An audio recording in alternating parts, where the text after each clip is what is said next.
I showed up at my son's house on Thanksgiving without warning and found my grandson shivering outside in just a t-shirt and shorts in 5-degree weather. My heart ached, but instead of breaking, I steadied myself. I pushed the door wide open and placed a chair back at the table where it belonged. That was only the beginning of what unfolded that night. I drove north with the heater humming, the wipers scratching against a thin glaze of sleet. The talk radio droned warnings about black ice, but I had already made up my mind. Holidays were too quiet since my husband passed, and I wasn't about to sit home staring at framed pictures. My son hadn't invited me, but I didn't need permission to see my own blood. In the back seat lay a tin of sweet potatoes, and beside me rested the old sweater my husband once wore every Thanksgiving. I told myself it was just a visit, just to check on my grandson. But truth be told, I hadn't shaken the sound of his voice over the phone last week. Dull, small, like a light left too long in the cold. Turning onto Malcolm's block, the wind bit at my ears the second I cracked the window. 2-story colonials lined the street, porch lights glowing against the dusk. I parked behind his SUV, crunching over salt pellets, noting a black trash bag near the garage stuffed with empty catering boxes. My breath clouded as I stepped out, tin in one hand, pot holder wrapped tight because my joints had been aching all season. I could hear muffled laughter spilling through the walls, silverware clanking, television ads about football. For a moment, I wanted to believe all was well.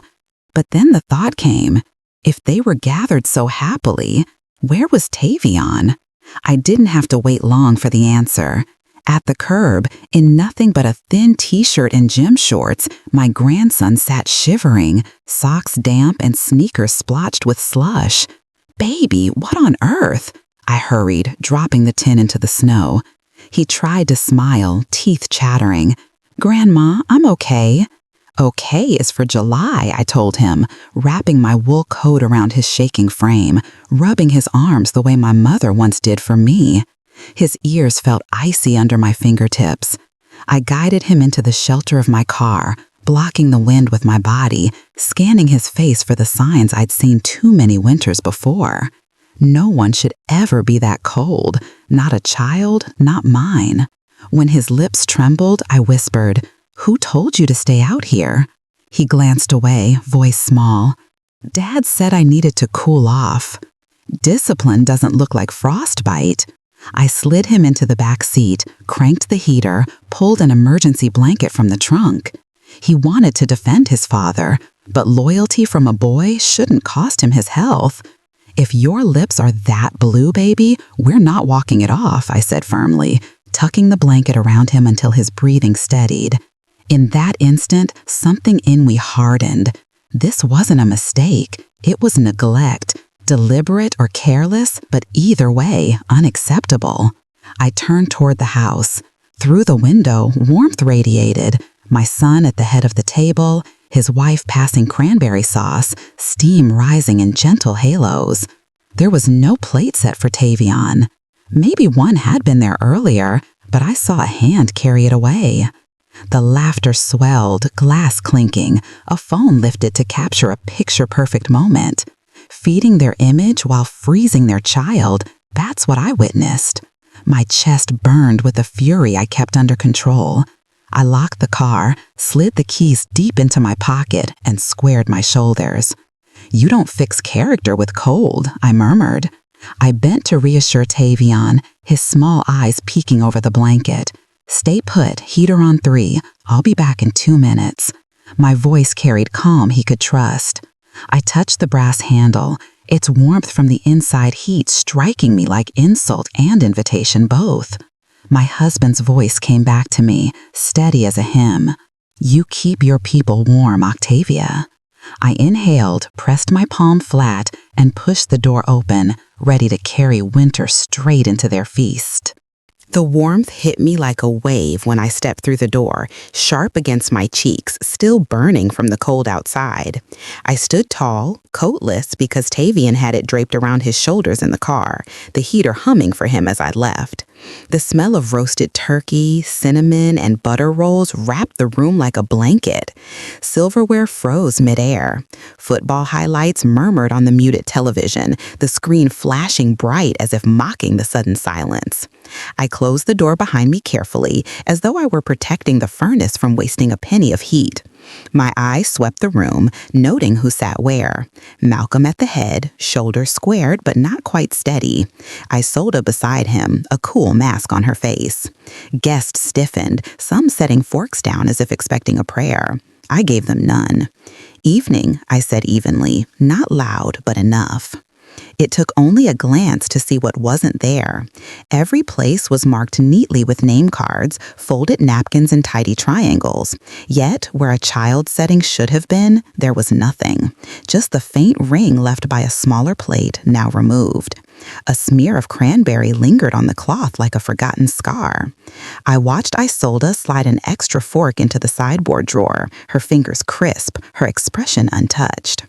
"Did we run short on plates?" I asked, my tone steady, "or just short on grace?" My eyes found the clock on the wall. 10 minutes, I told myself. That car heater could keep Tavian safe 10 minutes more. Guests glanced at each other. A boy down the table sipped apple juice and lowered his gaze quickly, trained not to see. Malcolm cleared his throat, tapping the carving knife once against the platter. A sharp tick echoed in the hush. "Mom, we're in the middle of dinner." His words tried to land heavy, but the tremor betrayed him. Isolde's voice cut colder. Tavian needed to cool off. She spooned cranberry as though discussing the weather. My jaw tightened. "Discipline keeps a child safe," I said, measured. "Cruelty leaves him blue-lipped on a curb." Malcolm leaned forward. "He's got to learn consequences." Consequences, wielded like a weapon. I pulled out my phone, screen lighting with the photo of Tavian in my coat, blanket wrapped tight. I let them see it. "If you starve your boy from your table, don't call it leadership. Don't you dare call it love." The air shifted. Someone coughed into a napkin, the sound small. A woman whispered, "Lord have mercy," before folding her hands. The television, still muted, showed a coach raging on the sidelines, lips moving in silence. I held mine too, letting the room hear itself. 5 degrees outside, I said, calm. "Feels like 2. That's not a lesson, that's an ambulance bill." I told them plainly, "He's in the car with the heater on. 10 minutes, then I'm finished here." My eyes rested on Malcolm. His jaw worked, but his glance slid toward Isolde, waiting on her signal. That told me all I needed. I moved to the empty chair, my hand brushing its back. My husband's voice came to me.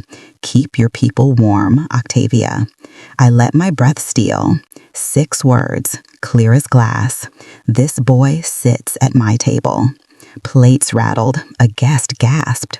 Malcolm flinched. Isolde folded her napkin too carefully, her mask slipping.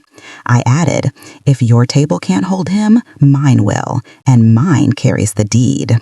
My voice didn't rise, but the walls seemed to lean in. Malcolm sputtered, "Mom, don't make a scene." I met his eyes. "You already made one on your front lawn." I gave them 3 minutes. I left the door ajar so the draft needled their comfort, a slice of the cold Tavian had endured. 3 minutes, I repeated. Not a shout, not a plea, an elder's verdict. My fingers touched the knob again. Behind me, a chair scraped harsh against the wood. Someone had risen to answer. My hand stayed on the knob, the draft pushing past my back into the room of warm faces and cold hearts. 3 minutes, I said again, firm as stone. Malcolm stood at last, broad frame straining against the moment. Isolde didn't move, her hand resting on that folded napkin like it was a crown. I didn't raise my voice. I didn't need to. "Your boy is in my car. 10 minutes of heat. Don't waste them."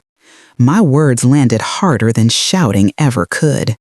The muted TV glowed behind them, a timeout clock frozen on the screen. My eyes caught the wall clock. Each tick was his breath outside. I refused to wrestle over pride in that dining room. I stepped back toward the door, coatless but steadier than anyone seated at that table. Outside, the air cut like glass. I hurried to the car, opened the passenger side. Heat fogged my glasses, carrying the damp smell of wet cotton. There he was, bundled in my wool coat, clutching it like salvation. "Can you feel your fingers now?" I asked, rubbing his small hands between mine. He nodded, teeth still chattering. "Pins and needles," he whispered. I checked his ears, his color, breathing like a nurse who'd done this before. Then it came, fast and raw.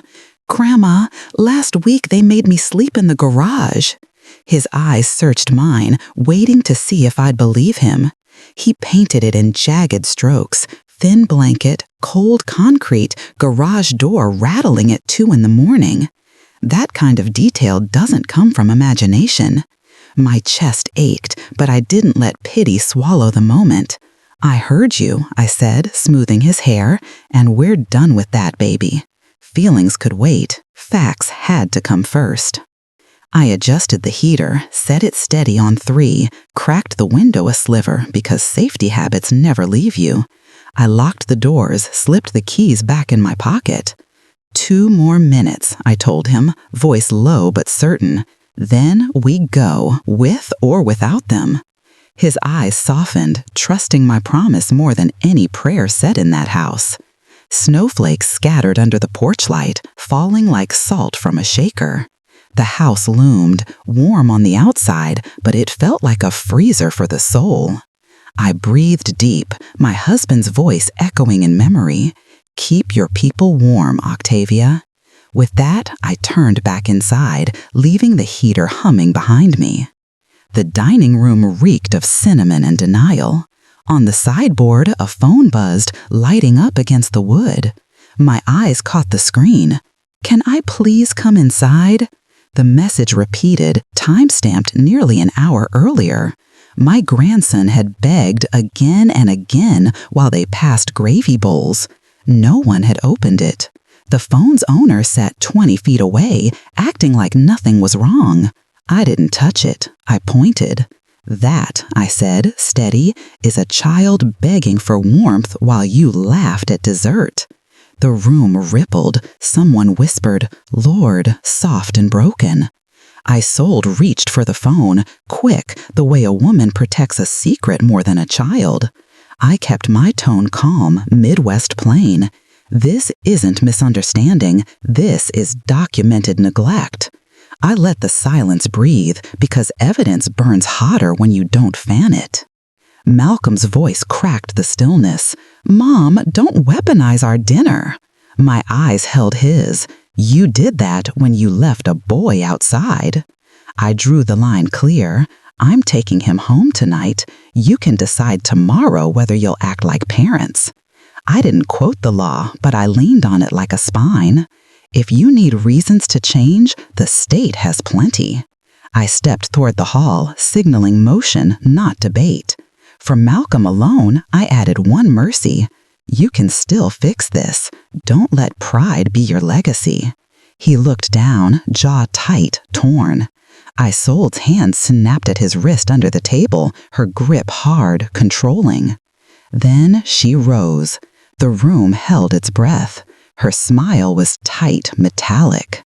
"If we're talking documents," she said, sliding open the buffet drawer, "I've got a folder you'll want to see."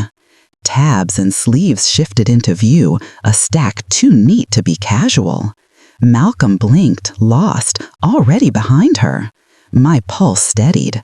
If it was paper, I'd answer with paper. If it was lies, I'd answer with light. Isolde slid the folder onto the table, careful as a dealer laying down cards. Plastic sleeves glistened under candlelight, tabs marked neat as church bulletins, house fund, education, emergency. My breath stayed even, though I could already see the lie bleeding through the ink. There it was, blue pen scrawled across the bottom line, my name, or something trying hard to be it. The loop on the L dragged like a drunk man's step. The date used dashes. I've signed my name more than I can count, always slashes. Malcolm's eyes weren't on the paper. They were glued to her, the way a boy waits on his coach to nod. I didn't raise my hand or my voice. "You bring paper to the table?" I said. "I'll bring light." The clock above the mantel clicked forward. Out in the drive, Tavion's minutes ticked too. I leaned closer, tapped the wandering O. "That's not my hand," I said plainly. "I sign checks every month. My wrist knows my name better than yours ever will." Isolde's voice slid like glass. "You signed at the bank last spring." I shook my head. "Show me the teller's name then. Show me a witness. Ink without witness is just hope on paper." I spotted the notary block. Blank, only a faint imprint like someone pressed a rubber stamp and thought it was enough. No seal, no routing slip, no record. I tapped the edge. Paper without a trail is theater. A spoon clattered in the silence. I slid the sleeve back across the wood, letting it land before her. I wasn't keeping their fiction longer than I had to name it. I didn't threaten. I set boundaries. "Tomorrow morning, I'll call the bank manager I taught Sunday school with. If this is clean, I'll apologize. If it isn't, we clean house." Malcolm tried for middle ground, jaw stiff.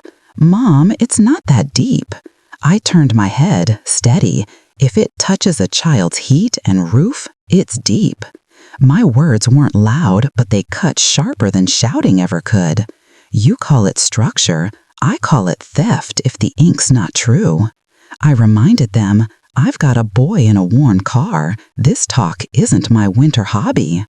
Isolde's lips thinned. She stacked the papers, neat, like neatness could baptize them honest. I let the hush do the rest. Grown folk know what silence means. Then she dropped the colder blade. "Tavion isn't really family, Octavia. He's not mine." It landed in the room like black ice. A guest's fork hit porcelain. My breath stayed low. "Blood makes plenty," I answered, "but warmth makes a home." She tried again, syrup in her tone.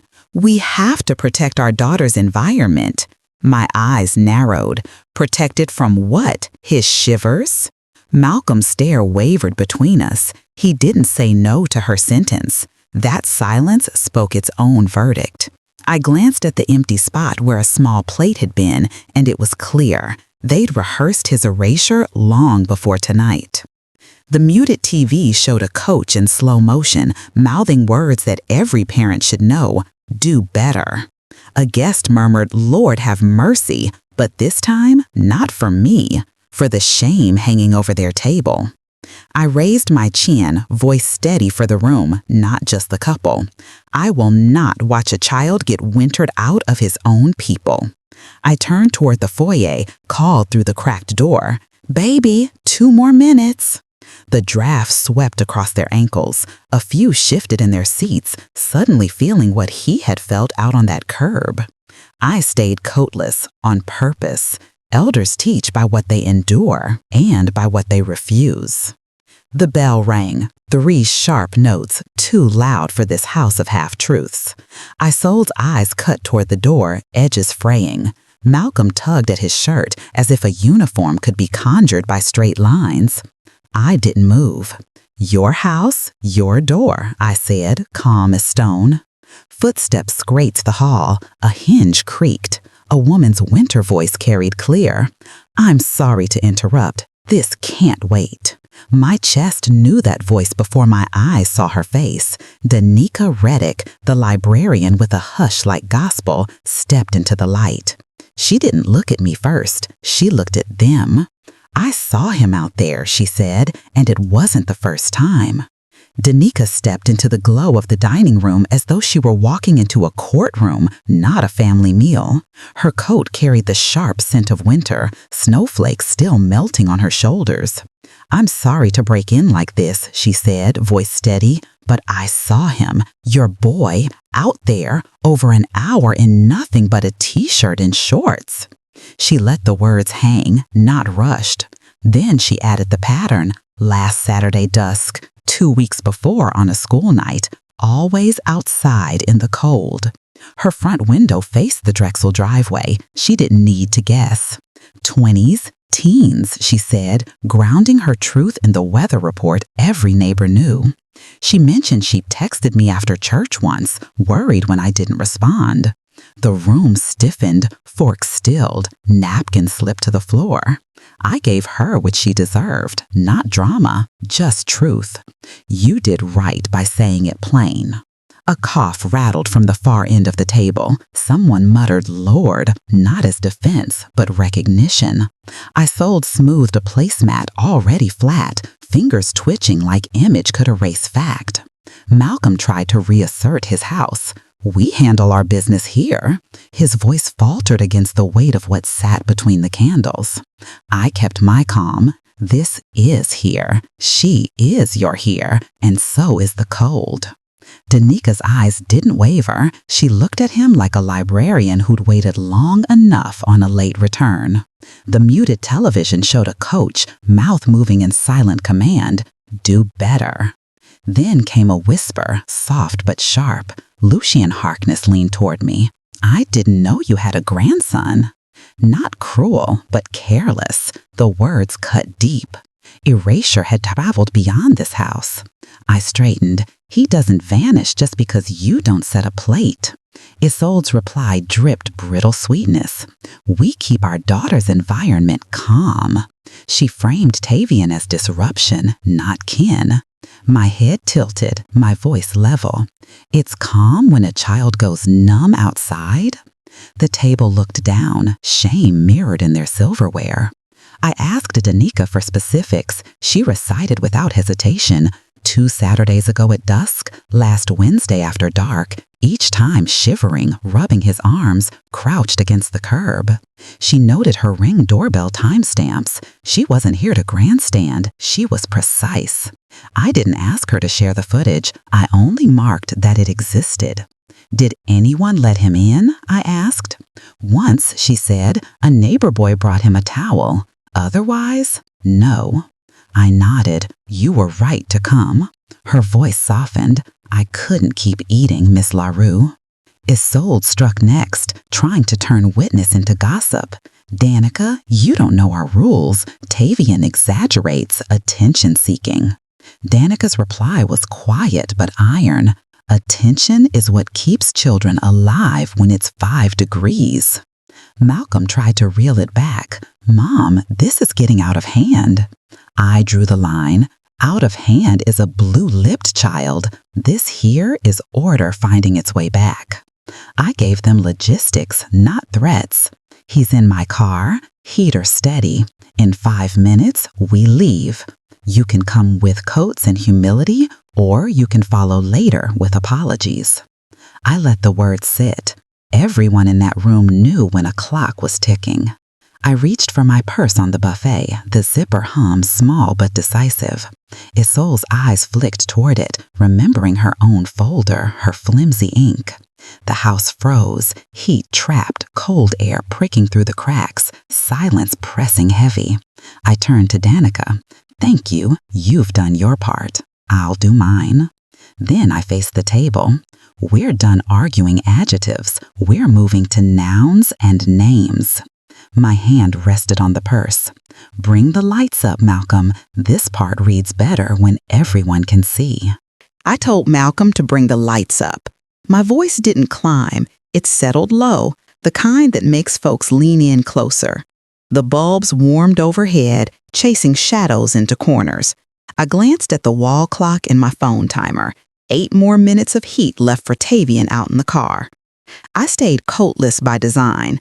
Let them feel the sting of dry heat on my cheeks and know it wasn't comfort. My purse sat on the buffet. The zipper's hum stretched longer than a sigh. The room held its breath. Isolde pressed her napkin flat, though it was already flat. "If we're doing paper," I said, "we'll do it with light." I crossed to the wall, pulled the small chair back to the table. Wood legs whispered across the floor, no one daring to stop me.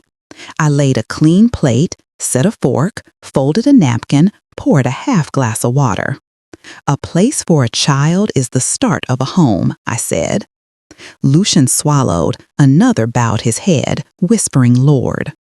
Isolde's smile grew thin, her hand tucking a hair that wasn't loose. I touched the chair's back. This seat stays. Then I reached for my papers.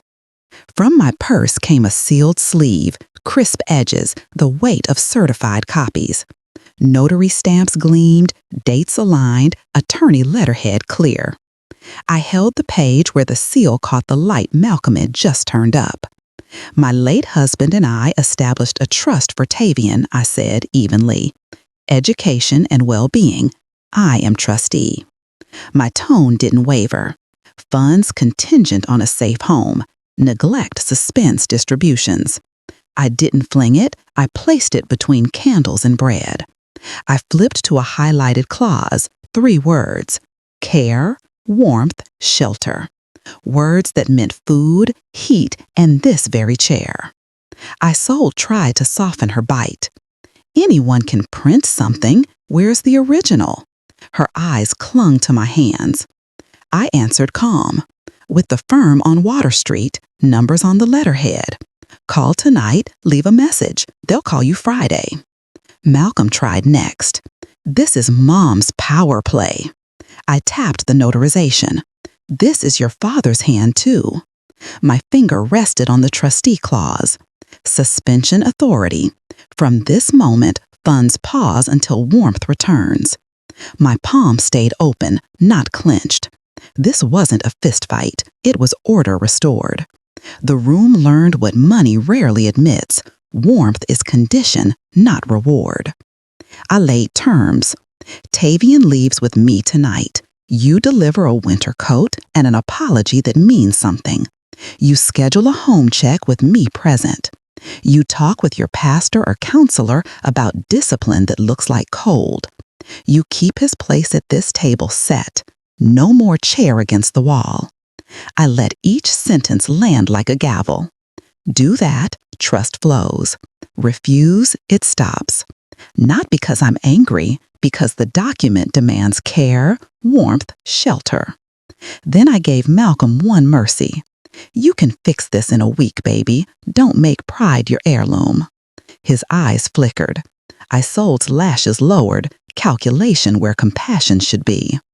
A chair scraped, someone exhaled heavy. The muted TV showed a sideline coach nodding as if even the screen agreed. Danica stood still at the doorway, witness to every word. I gathered the copies back into their sleeve, original safe elsewhere. I'm going to the car, I said. I'll bring Tavian in to pick up his things. We leave in 3 minutes. My eyes locked on Malcolm. You can stand beside your boy when he ties his shoes, or you can stand in his way. Choose. Then Isolde pressed her hand flat on the table, smile gone, eyes hard. He's not leaving with you. Isolde's hand pressed flat on the table like she was sealing the floorboards. He's not leaving with you, she said. I met her grip with nothing but my voice. Watch me. I didn't need to rise above her. Certainty has its own pitch. I checked the wall clock and the timer on my phone. Tavian had 8 more minutes of steady heat. No warmth wasted on debate. Malcolm tried to wedge in. Mom. I stopped him with my palm raised. Words later, choices now. The plan was laid simple. He comes in with me to pack, then we leave. You can help or hinder. Either choice is noted. My eyes found Danica's. Her nod told me she'd remain steady as witness. I cracked the front door an inch, letting a sliver of cold drift across their ankles. I didn't shame them. I let the weather do its work. I laid terms, not threats. Effective immediately, all discretionary support pauses. Nothing flows until safe home review is complete. I reminded them of the trust clause they'd heard before. Care, warmth, shelter. Conditions, not courtesies. I tapped out an email on my phone to the attorney. Subject line, temporary suspension, Drexel household. CC'd myself. I read it aloud. Malcolm flinched like I'd struck him. Bank manager gets voicemail tonight. Formal notice Friday morning, pastor meeting Sunday. I offered Malcolm one bridge. You can fix this in 7 days. Set his chair, put the coat on his back. To his soul, I cut clean. You don't have to love him, but you do have to keep him warm. That's the only argument I have time for. Then I gave Malcolm one mercy. You can fix this in a week, baby. Don't make pride your heirloom. His eyes flickered. Isolde's lashes lowered, calculation where compassion should be. A chair scraped. Someone exhaled heavy. The muted TV showed a sideline coach nodding as if even the screen agreed. Danica stood still at the doorway, witness to every word. I gathered the copies back into their sleeve, original safe elsewhere. I'm going to the car, I said. I'll bring Tavian in to pick up his things. We leave in 3 minutes. My eyes locked on Malcolm. You can stand beside your boy when he ties his shoes, or you can stand in his way. Choose. Then Isolde pressed her hand flat on the table, smile gone, eyes hard. He's not leaving with you. Isolde's hand pressed flat on the table like she was sealing the floorboards. He's not leaving with you, she said. I met her grip with nothing but my voice. Watch me. I didn't need to rise above her. Certainty has its own pitch. I checked the wall clock and the timer on my phone.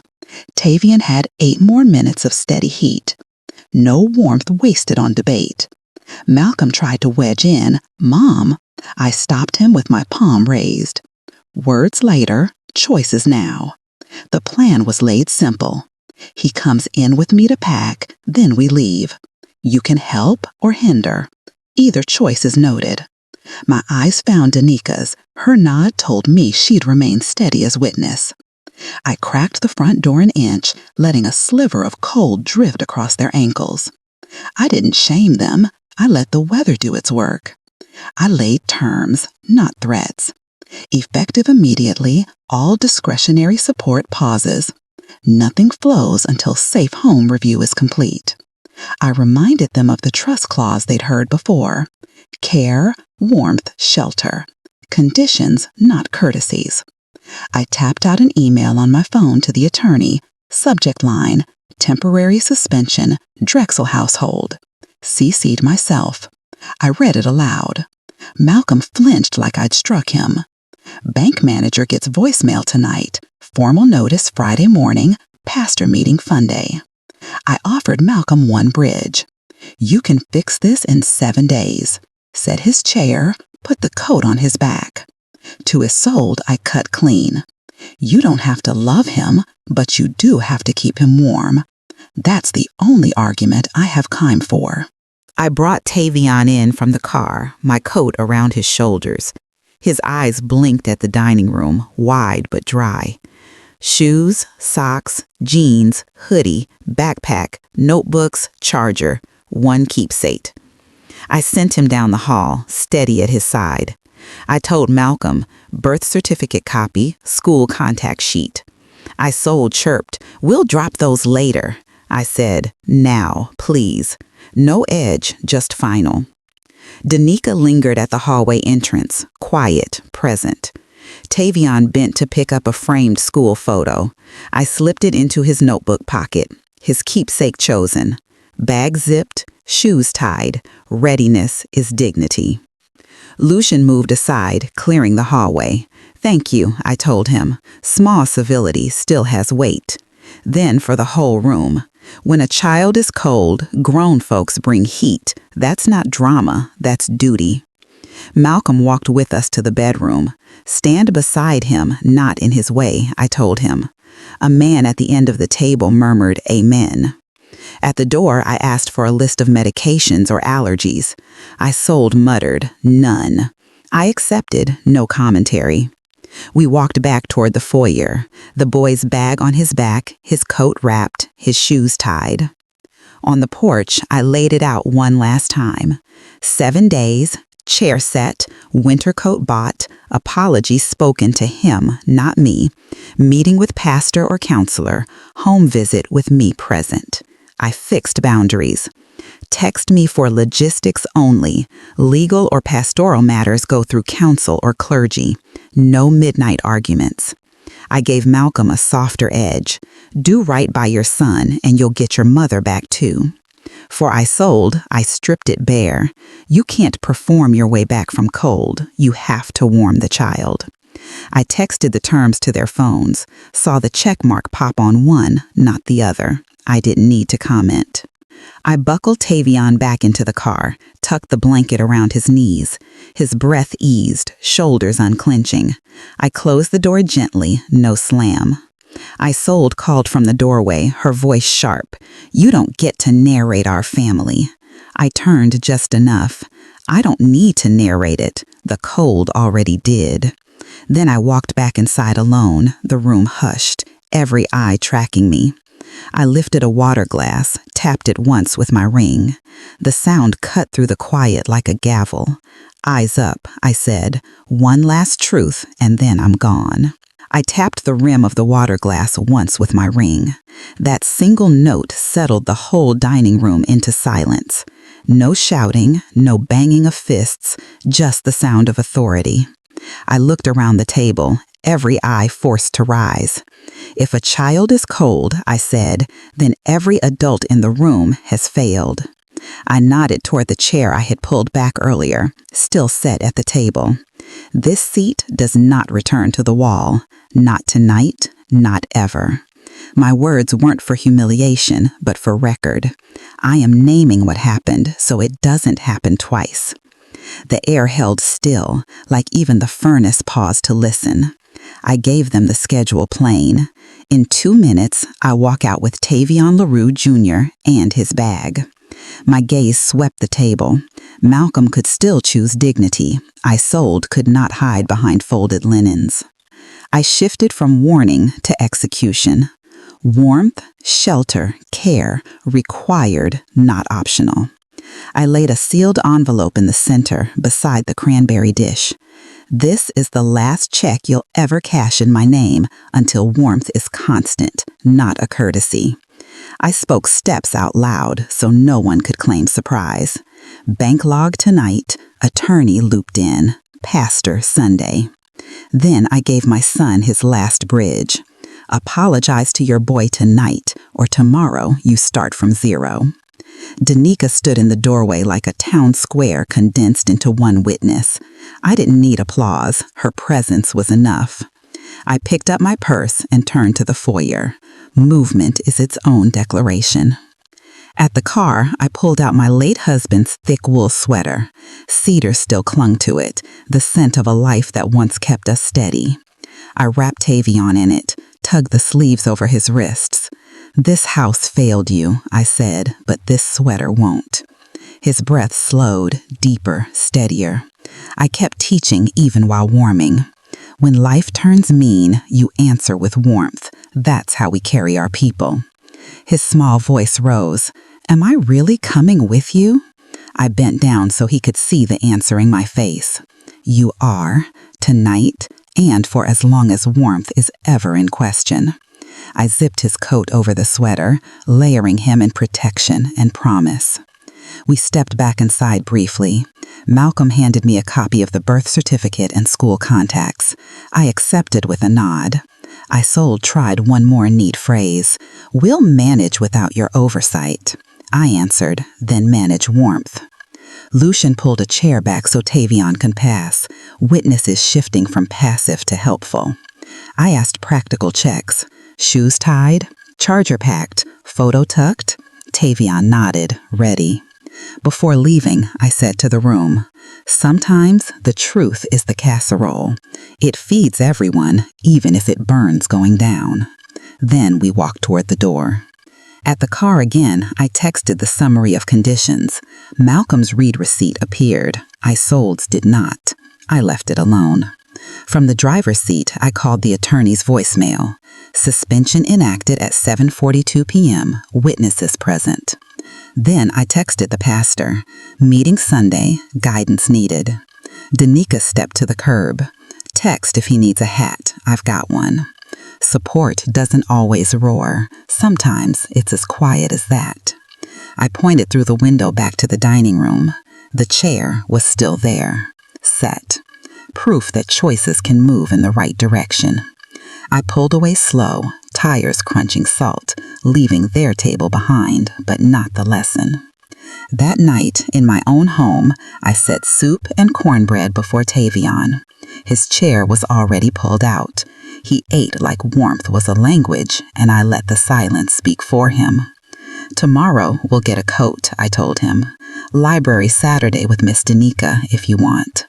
I hung the sweater by the heater, not as a relic, but as a tool still in use. When he asked if he could call me Grandma, I smiled. Tonight and every night.